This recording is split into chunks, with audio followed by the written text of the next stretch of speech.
Lyca production Subaskaran மற்றும் red Jain movies இணைந்து வழங்கும் உலக நாயகன் கமல்ஹாசன் நடிக்கும் பிரம்மாண்ட இயக்குனர் ஷங்கரின் இந்தியன் 2 ஜூலை 12 முதல் உங்கள் அபிமான திரையரங்குகளில்.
50 இயக்குனர் சிகரம் தாதா சாஹேப் பால்கே அவார்டி கே பாலச்சந்தர், அதாவது எங்களுடைய தந்தை அவர்களுடைய 95வது பிறந்த நாள்.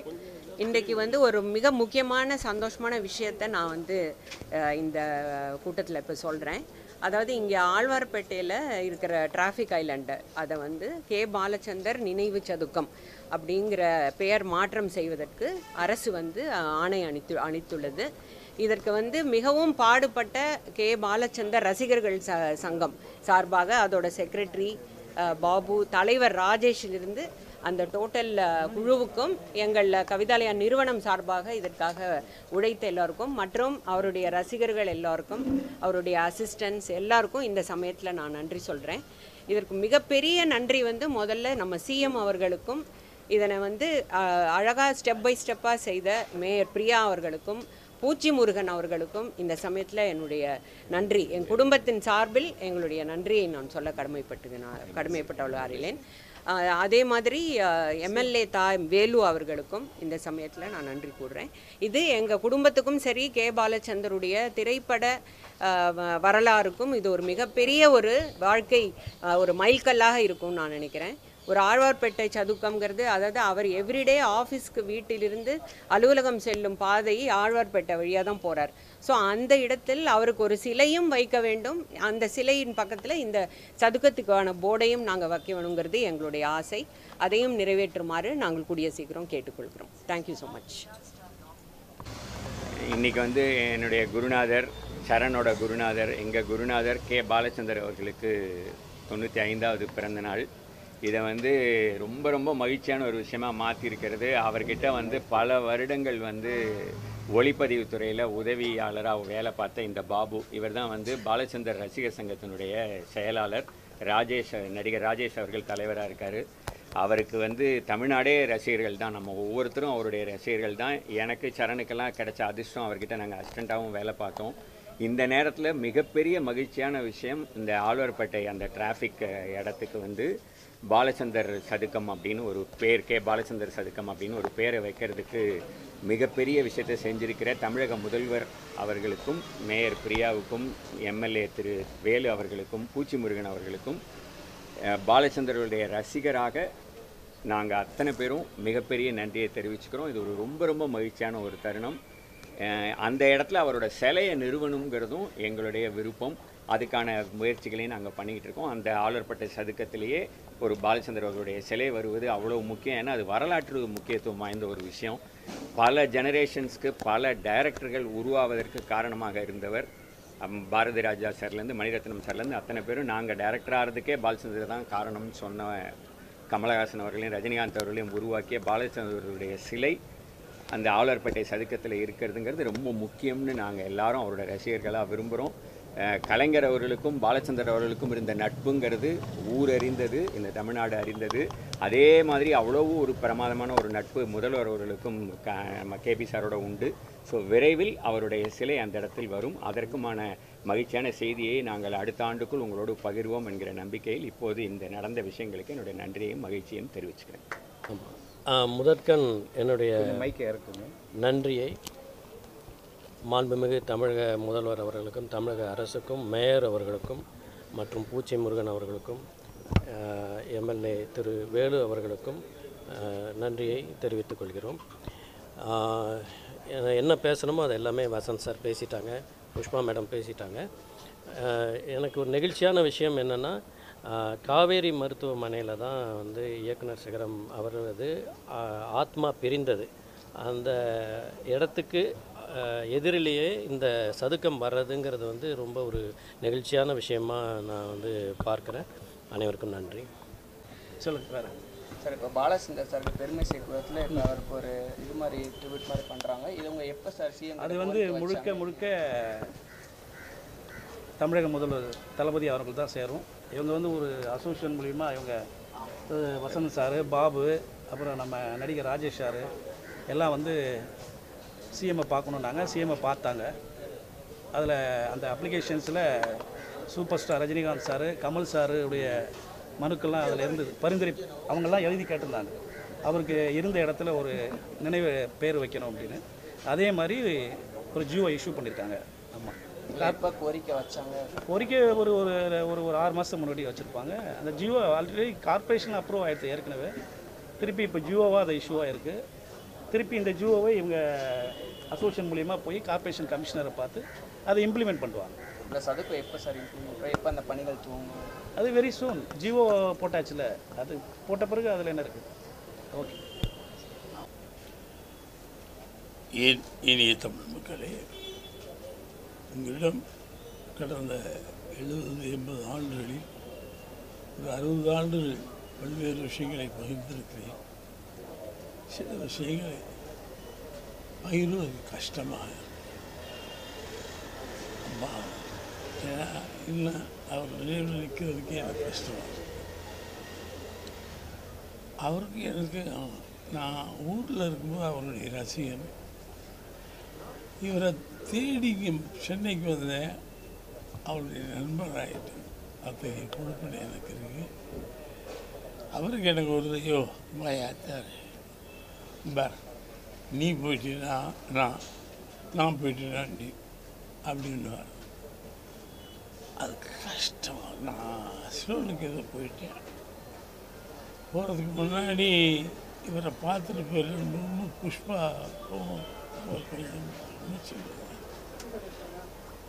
ஒரு சிலருக்கு தண்ணி கொஞ்சம் ஊற்றுங்க, ஒரு சிலருக்கு தண்ணி அவர் வாயில் விட்டுருங்க. நான் சிலோன் போயிட்டேன். அங்கே இந்த செய்தி கேட்டு ஓடி வரேன். மயானத்தில் யாரோ அவர் சொன்ன வார்த்தை, உன்னே நான் போனால் நீ தூக்குவ, நீ போனால் நான் தூக்குவேன்னு சொன்னேன். எல்லாரையும் தள்ளி விட்டுட்டு கடைசியாக அதை நான் செஞ்சேன், தள்ளி விட்டேன். நண்பனா மிகப்பெரிய இயக்குனராக எனக்கு தெரியாது. அந்த ஒரு சிரிப்பும் வயா தரைய அது எவனுக்குமே வராது. அந்த அழகிய சிரிப்பு. நான் அவருடைய ஒவ்வொருதையும் நான் படிக்காத அவரளவுக்கு அவர் படிச்சிருக்காரு. ஆனால் என்னை தூக்கி வச்சு எந்த மேடையிலும் பாரதி உன்னை கைவிட மாட்டேன்னா உன்னை கைவிட மாட்டேன்டா. அந்த நட்பு இன்னைக்கு கஷ்டம். மீடியாவில் பேசும்போது கஷ்டம். ஏன்னா ஆளை சொல்லிடும், அப்புறம் இது ஒரு நியூஸாக போட்டுருவீங்க. அழுதை நான் உள்ளதான் வச்சுக்க முடியும்.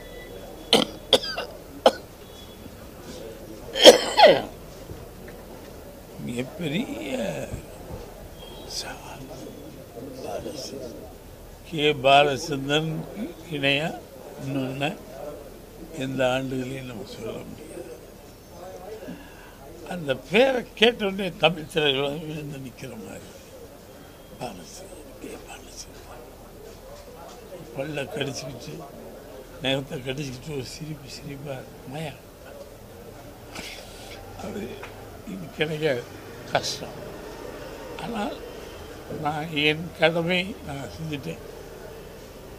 கடைசியில் அவர் செய்ய முடியாது போயிட்டார். இல்லைன்னா அவர் தான் இதில் எனக்கு என் கடைசி காலத்தை முடித்து வைக்க வேண்டியவர்.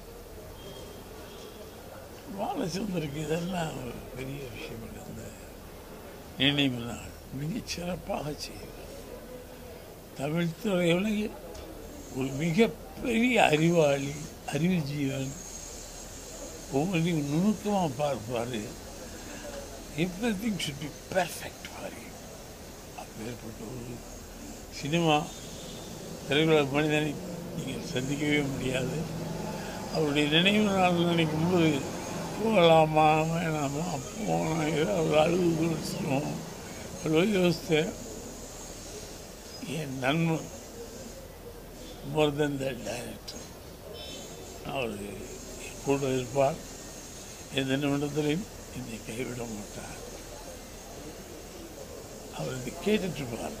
பாரதி என்னடா நீ சொன்ன மாதிரி பேசி ஆகணும்.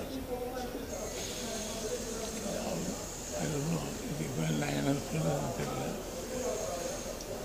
ஹோல் திரையுலகமே சேர்ந்து மிகப்பெரிய ஒரு அவருக்கான நினைவு நாளை நம்ம கொண்டாடணும். ஒரு குறிப்பிட்ட வட்டத்துள்ள இல்லாமல் the whole industry should be அவருடைய நினைவு நாளை கொண்டாடணும். எல்லா சிஷியங்க இருக்காங்க, எல்லா சிஷியங்க இருக்காங்க. அவருக்கு நிறையா சிஷியங்க. ஆனால் பயப்படுவாங்க. கையை கட்டி அதை பல்ல கழிச்சு ஒன்று இருக்கும்போது பயப்படுவாங்க. ஏன்னா அவ்வளோ பயப்படுவாங்க. ஒன்று இருக்கிற மாதிரி நான் கிண்டல் பண்ணுவேன். ஓ நீ வந்து நின்று பாரியானோம்.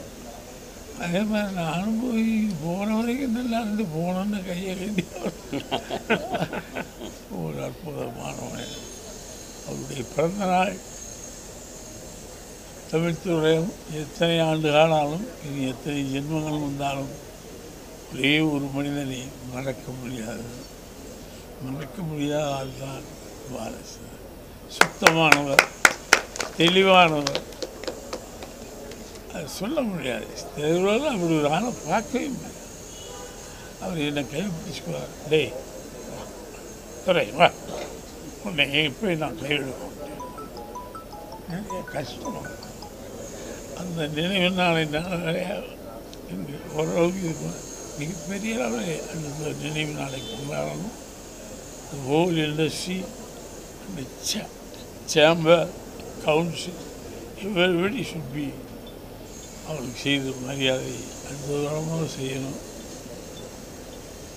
எங்கள் மேலே கஷ்டம் தான் பேசுறது. எனக்கு ஒரு மாதிரி இருக்குது. ஏன்னா நானும் விவசாயம் பேசு இப்போ இருந்திருந்தாருன்னா அவரெல்லாம் நல்லா இருப்பேன். நான் எனக்கு இது மாதிரி ஆகிருந்தா மிரட்டிடுற சுற்றி பண்ணிடலாம். என்ன மிரட்டிடுற வாத்தியார் மாதிரி சட்டாமல்லி, மிகப்பெரிய சட்டாமல்லி, மிகப்பெரிய வாத்தியார். எங்களுக்கெல்லாம் ரொம்ப ஆசை. அவரை பார்க்கறதுக்கு இந்த ஊருக்கு வந்தேன். பாலச்சந்தர் நீர்க்குமிழின்னு ஒரு படம் பார்க்க வந்து அவருக்கு ரொம்ப நட்பாயிட்டேன். அதுக்கப்புறம் 2 பேரும் நாங்கள் 2 பேரும் ஒரு நாள் அழிச்சாச்சு. இல்லைன்னா எந்த ஃபங்க்ஷனாக இருக்குங்களா முதல் என்ன கூடுவார், அதுக்கப்புறமா கூட்டுவோம். அவர் என்ன சொல்கிறதுக்கு தெரியல. திரையுலகத்தில் இயக்குநர் ஜாஸ்தி வந்து but this man is different. அவருக்காக ஸ்டெப் எடுத்து அவருடைய பெயரை நிலைத்து நிற்குமாறு இந்த பெயர் சூட்ட வேண்டும். அவருக்கு சிலை எடுக்கலாம் அரசு சார்பில். ஸ்டாலின் நினைச்சார், உதயநிதி ஸ்டாலின். இது திரையுலகத்தில் யாருக்கும் செய்வதில்லை. ஒவ்வொரு திரையுலகம் அவருக்கு செய்த அந்த பாலச்சந்தர் இன்னும் பல 100 வருஷங்கள் என் பிள்ளை தலைமுறைக்கு பேசப்பட வேண்டிய கஷ்டமாக இருக்குது. வார்த்தைகள் வரமாட்டேங்க. சில வார்த்தைகள் வசப்படுறது. என்ன என் பக்கத்தில் உட்காந்துருப்பாரு, இதே இருப்பார்.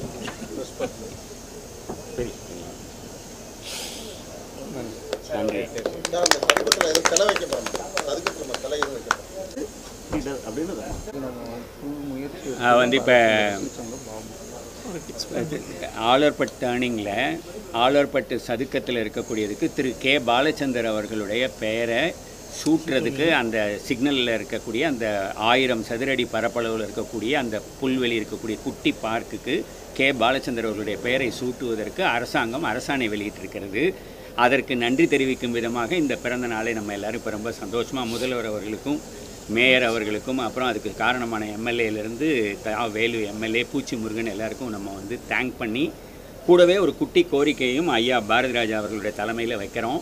அந்த சதுக்கத்திலேயே நம்ம வந்து ஒரு பாலச்சந்தர் அவர்களுடைய திருவுருவச் சிலையை அவருடைய சிலையையும் அங்கே வைக்கிறதுங்கிறது இன்னும் சிறப்பாக இருக்கும். இதுதான் முதல்வர் அவர்களுக்கும் நம்ம அரசுக்கும் நம்ம வைக்கிற கோரிக்கை இந்த பிறந்த நாளை முன்னிட்டு.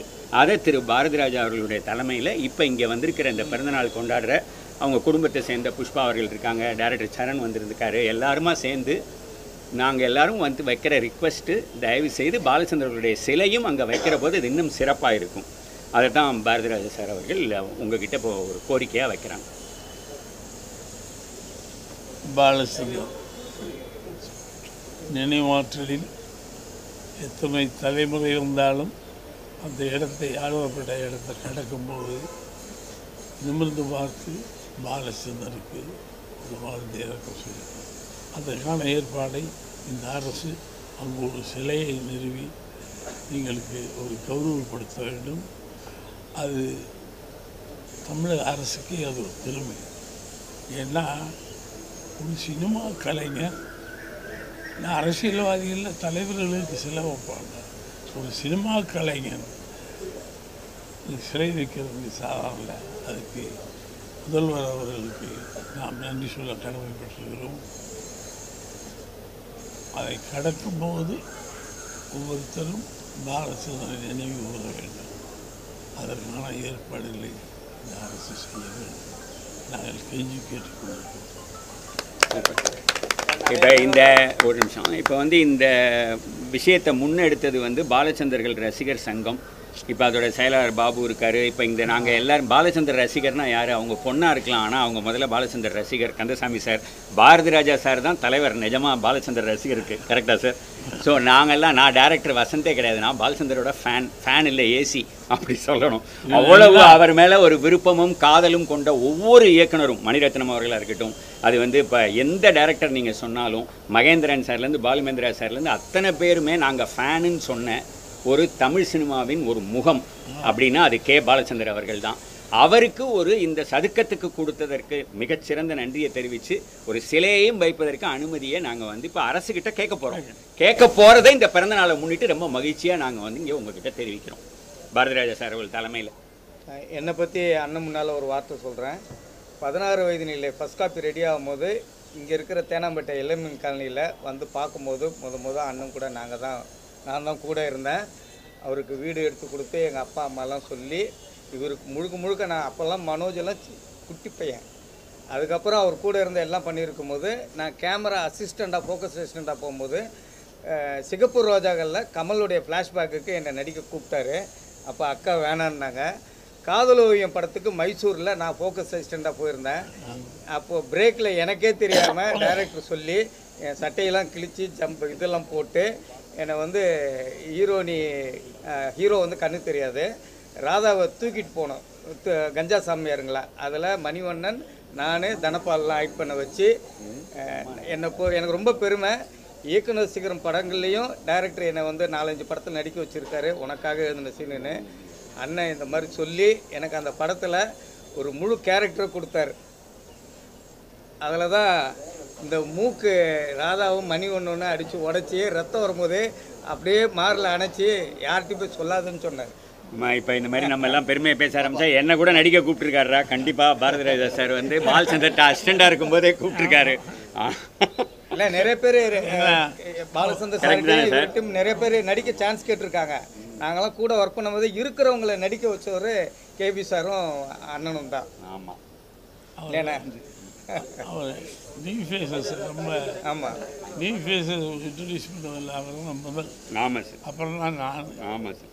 ஆமாம். அவர் என்ன ரொம்ப உரிமையோடு பேசுவார். வாழ்க்கை வரலாறு வந்து படமாக வருது. அந்த மாதிரி கேபி சாரோட வாழ்க்கை வரலாறு படமாக எடுக்கிற திட்டம் இருக்கா? கேபி சாரோட வாழ்க்கை வரலாறு படமாக எடுக்கிற திட்டம் இருக்கான்னு கேட்குறாங்க. கண்டிப்பாக அது வந்து ஒரு எல்லாருக்கும் கண்டிப்பாக அது விஷயமா நாங்கள் வசந்த் சார், புஷ்பா மேடம் எல்லாம் கலந்து பேசி கண்டிப்பாக ஒரு மிகச்சிறந்த படமாக அது வரணும். பாலச்சந்தர் அவர்களுடைய வாழ்க்கை வரலாறு திரைப்படமாக விரைவில் நிச்சயம் வரும். அதுக்கான ஒரு நல்ல முடிவு வரும். இளையராஜாவுக்கு எப்படி வருதோ அது மாதிரி இளையராஜாவுக்கு ஒரு படம் எடுக்கிறான். இளையராஜா பாலச்சந்தர்னு அவ்வளோதான். தேங்க்யூ.